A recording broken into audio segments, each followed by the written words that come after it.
friends, welcome back to Viniz world. നമ്മളിന്നിവിടെ ഉണ്ടാക്കുന്നത് ഏത്തപ്പഴം കൊണ്ട് കേക്കാണ്. അതിനായിട്ട് 2 വലിയ ഏത്തപ്പഴം എടുത്ത് ഒരു മിക്സിയുടെ ജാറിലേക്ക് അരിഞ്ഞിടുവാണ്.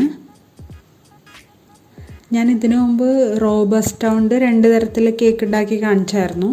അത് കാണാത്തവരൊക്കെ ഒന്ന് കാണണേ.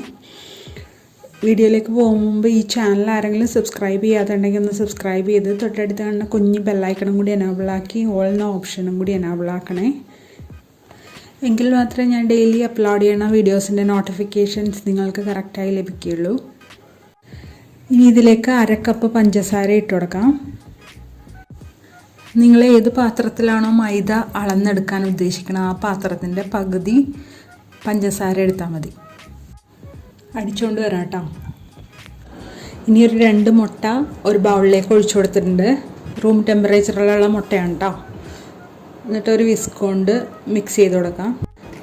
ഇനി ഇതില്ലാന്ന് വെച്ചിട്ടുണ്ടെങ്കിൽ നിങ്ങൾക്ക് ഒരു ഫോക്കോ അല്ലെങ്കിൽ മിക്സിയുടെ ജാറിൽ തന്നെ ഇട്ട് അടിച്ചെടുക്കാം കേട്ടോ. ഞാൻ ഇതിന് മുമ്പ് ക്യാരറ്റ് കേക്ക് ചെയ്തപ്പോൾ മിക്സിയുടെ ജാറിലിട്ട് അടിക്കണ കാണിച്ചായിരുന്നു. ഇത് നന്നായിട്ട് പതപ്പിച്ചെടുക്കാം. നിങ്ങൾക്ക് ബീറ്റർ ഉണ്ടെങ്കിൽ അതുകൊണ്ട് തന്നെ അടിക്കാം കേട്ടോ. അപ്പോൾ പെട്ടെന്ന് ആയി കിട്ടും. ഞാനിപ്പോൾ കാണിക്കാൻ വേണ്ടി വിസ്ക് വെച്ച് അടിക്കണമെന്നുള്ളൂ, എല്ലാവർക്കും ചെയ്യാൻ വേണ്ടി. ഈ വിസ്കിന് അധികം പൈസയൊന്നുമില്ല കേട്ടോ. ഒരു 40 രൂപയൊക്കെ കൊടുത്താൽ അതിൻ്റെ ചെറുത് കിട്ടും. പിന്നെ കുറച്ചുകൂടി വലുതാണെങ്കിൽ 60 രൂപ കൊടുക്കേണ്ടി വരും, അത്രയേ ഉള്ളൂ. ഇതിപ്പോൾ നമ്മൾ നന്നായി പതപ്പിച്ചെടുത്തിട്ടുണ്ട്. നന്നായിട്ട് പൊങ്ങി വന്നിട്ടുണ്ട് കണ്ടോ. ഇനി ഇതിലേക്ക് നമ്മൾ പഴവും പഞ്ചസാരയും കൂടി അടിച്ചു വെച്ചിട്ടുണ്ടല്ലോ, അത് ഇട്ട് കൊടുത്ത് നന്നായിട്ടൊന്ന് മിക്സ് ചെയ്തെടുക്കാം. മുട്ട വിസ്ക് കൊണ്ട് ബീറ്റ് ചെയ്യില്ലേ, അപ്പോൾ നിങ്ങളൊന്ന് ആ പാത്രം ഒന്ന് ചരിച്ച് വെച്ചിട്ട് ബീറ്റ് ചെയ്ത് കൊടുക്കാം കേട്ടോ. അത് ഞാൻ അന്നേരം പറയാൻ വിട്ടുപോയതാ. ഇനി ഇതിലേക്ക് 1 ടീസ്പൂൺ വാനില എസൻസ് ഒഴിച്ച് കൊടുക്കുന്നുണ്ട്. വീണ്ടും വിസ്ക് ചെയ്ത് കൊടുക്കാം.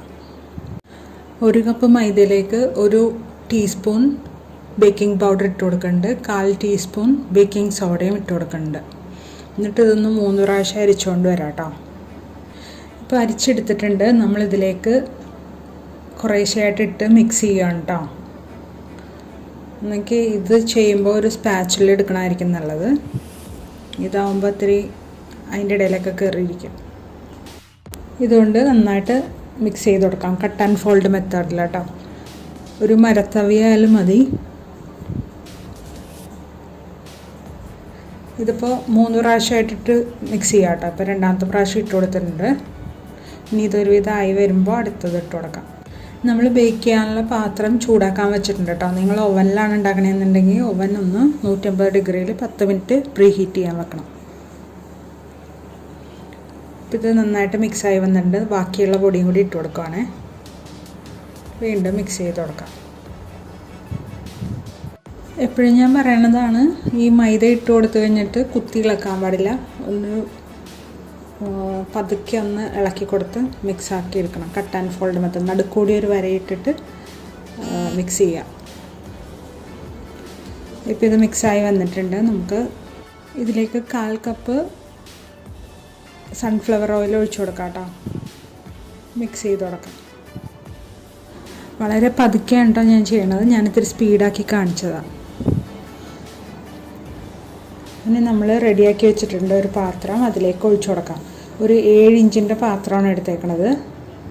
അതിൻ്റെ അടിയിൽ പാർച്ച്മെൻറ്റ് പേപ്പറൊക്കെ വെച്ച് സൈഡിൽ എണ്ണയൊക്കെ തൂത്ത് കൊടുത്തിട്ടുണ്ട്. ഇത് മുഴുവനായിട്ട് അതിലേക്ക് ഒഴിച്ചു കൊടുത്തിട്ട് ഒന്ന് തട്ടിക്കൊടുക്കാം. 3 പ്രാവശ്യം ഒന്ന് തട്ടിക്കൊടുക്കാം കേട്ടോ. എന്നിട്ട് ചൂടാക്കി വെച്ചേക്കണം ആ പാത്രത്തിലേക്ക് വെച്ച് കൊടുക്കാം. അതൊന്ന് അടച്ചു വെച്ചിട്ട് ഇതാവണ വരെ ബേക്ക് ചെയ്യാം കേട്ടോ. ഇതിപ്പോൾ കുറച്ച് തിക്ക് ബാറ്ററാണ്. നമ്മൾ പ്ലം കേക്കൊക്കെ ചെയ്യണ പോലെ റിബൺ കൺസിസ്റ്റൻസി അല്ല. അപ്പോൾ ഇത് ഇത്തിരി ആവാനായിട്ട് കുറച്ച് സമയം കൂടുതലെടുക്കും. ഇതൊരു 50 മിനിറ്റ് ആയപ്പോൾ നമുക്ക് ആയി വന്നിട്ടുണ്ട് ഇവിടെ.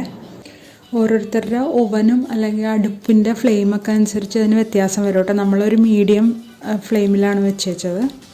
ഇത് വളരെ ടേസ്റ്റി ആയിട്ടുള്ള ഒരു കേക്കാണ് കേട്ടോ.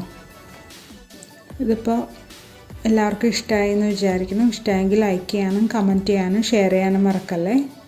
സബ്സ്ക്രൈബ് ചെയ്ത് ബെൽ ബട്ടണും കൂടി എനേബിൾ ചെയ്യണേ. Thanks for watching.